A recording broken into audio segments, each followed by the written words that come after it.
Bonjour à toi, futur démissionnaire. Je suis Charlotte Apieto, la fondatrice de Postadem.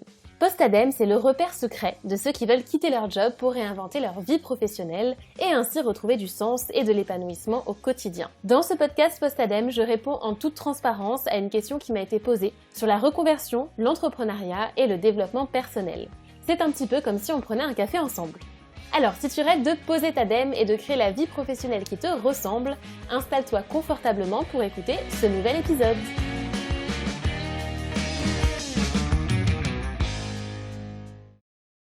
Dans l'épisode d'aujourd'hui, je vais répondre à la question suivante. Je suis une éternelle insatisfaite. Est-ce que c'est grave, docteur? Alors, ça marche aussi pour un éternel insatisfait, homme ou femme, on est tous dans le même bateau là-dessus. Et je vais répondre à cette question de quand on se retrouve à avoir des retours des gens autour de nous qui nous disent « Mais attends, mais t'es jamais content, ça va jamais, tu trouveras jamais ce qui te correspond parce que de toute façon tu te plains à chaque fois, tu es un peu idéaliste ou alors tu fais un caprice parce que t'aimerais que tout soit toujours parfait, sur mesure, mais c'est pas comme ça la vie, il faut accepter de souffrir dans la vie et que tous les jours c'est pas rose, etc. » Moi, j'ai envie de te dire, si tu entends des choses comme ça autour de toi, il faut qu'on parle toi et moi. Il faut qu'on parle toi et moi parce que il y a quelque chose de très difficile, je trouve, dans une vie où on fait en fonction des autres et en fonction de ce qui satisfait les autres. C'est très difficile au quotidien, ça prend beaucoup d'énergie de se conformer à un cadre, à une manière de faire.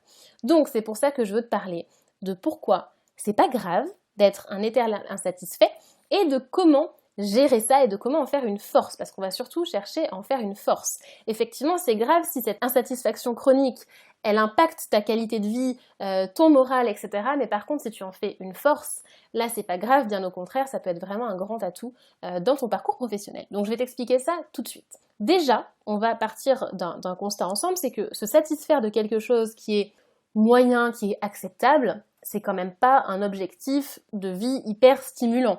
C'est un petit peu comme si tu allais à l'hôtel et que plutôt que d'espérer d'avoir une super chambre bien décorée, tu espères avoir une chambre acceptable et qu'il n'y ait pas trop de cafards. Non, tu vois, c'est pareil au restaurant. Tu vas au restaurant, tu payes pour ton plat, bien sûr, tu as envie qu'il soit bon. Hein, tu te dis pas « Oh, c'est pas très très bon, c'est moyen, c'est acceptable, ça passe, c'est ok pour moi, je suis ravie ». Non, c'est exactement pareil dans ta vie professionnelle. Il n'y a pas de raison de te satisfaire de quelque chose qui est moyen pour toi.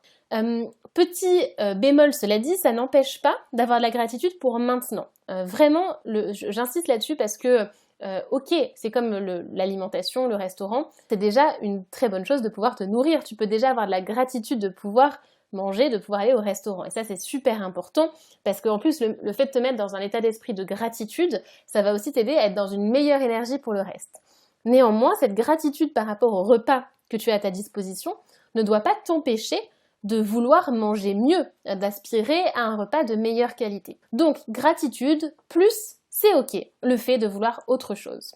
Ensuite, de manière générale, par rapport au regard des autres, ceux qui te disent ça, qui te disent que tu es un ou une éternelle insatisfaite, souvent ils te renvoient leur peur, ils te renvoient leurs croyances, et la question que j'ai envie de te poser, c'est est-ce que les personnes qui te disent ça, c'est des personnes qui t'inspirent? Est-ce que leur vie correspond à toi, ton idéal de vie? Si c'est le cas, ça peut valoir le coup d'écouter ce qu'ils te disent, etc. Mais si ça correspond pas de toute façon à ce que toi tu veux et que c'est pas des gens inspirants pour toi, sans que ce soit une critique, on n'est pas là pour critiquer leur manière de vivre, mais toi ça ne te correspond pas. Et dans ces cas-là, raison de plus pour ne pas écouter et pour faire les choses à ta façon.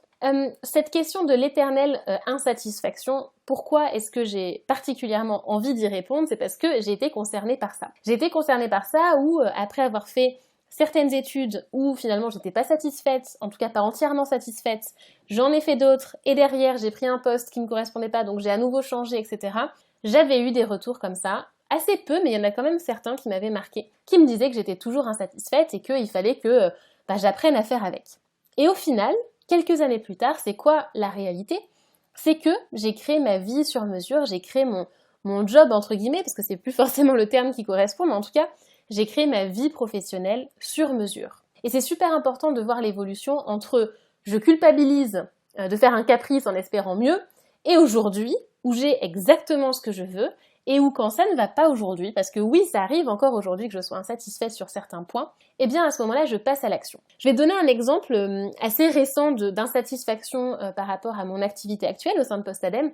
C'est, alors récent entre guillemets, parce que maintenant ça fait à peu près 1 an, quelque chose comme ça, où j'avais trop de coaching, où j'avais trop de clients. Alors ça peut sembler être un faux problème, et c'est un problème pour moi à un moment, c'est que j'avais trop de clients en coaching, en accompagnement, et donc je passais trop de temps à être en interaction directe avec mes clients, et mine de rien, un coaching, ça prend de l'énergie, ça prend de l'espace mental, et c'est très compliqué en ayant 3 jours, 4 jours par semaine en direct avec les clients, d'avoir de l'énergie et du ressort pour développer l'entreprise en parallèle et d'autres projets. Donc en fait, ça ne me convenait pas.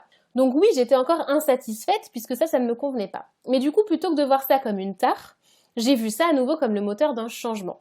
C'est-à-dire, je me suis dit, ok, le coaching, quand il y en a trop, ça me convient pas. Qu'est-ce que je fais à partir de là? Et donc, à partir de là, ce que j'ai décidé de faire, c'était de trouver les solutions, à savoir avoir des coachs dans mon équipe qui allaient pouvoir réaliser les coachings à ma place. Et donc moi, j'ai arrêté de prendre des clients de mon côté, et c'est les coachs que j'ai formés, qui sont montés en compétences, qui aujourd'hui prennent en charge les coachings.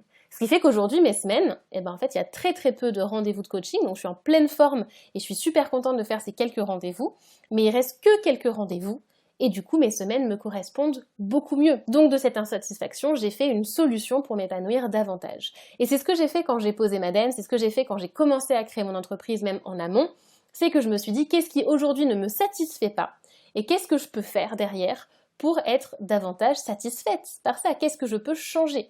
Donc, à toi, à qui on dit que tu es un éternel insatisfait ou une éternelle insatisfaite, c'est difficile à dire, eh bien demande-toi, qu'est-ce que je peux changer? En quoi ça peut être le moteur d'un changement? Donc en résumé, si tu ne te sens pas satisfait aujourd'hui, première étape, c'est d'en prendre conscience et d'accepter ça, d'être OK avec ça. Deuxième étape, c'est d'identifier ce que tu peux changer. Et la troisième étape, c'est de passer à l'action, c'est de changer ce truc-là. Donc le défi pour toi, à la fin de cet épisode, en conclusion, c'est d'identifier ce dont tu ne te satisfais pas aujourd'hui, ce qui ne te correspond plus, et le premier petit pas que tu peux faire pour changer ça. Voilà, je te laisse réfléchir à ça, tu peux venir partager ta réponse en commentaire, ça me fera très plaisir de te lire.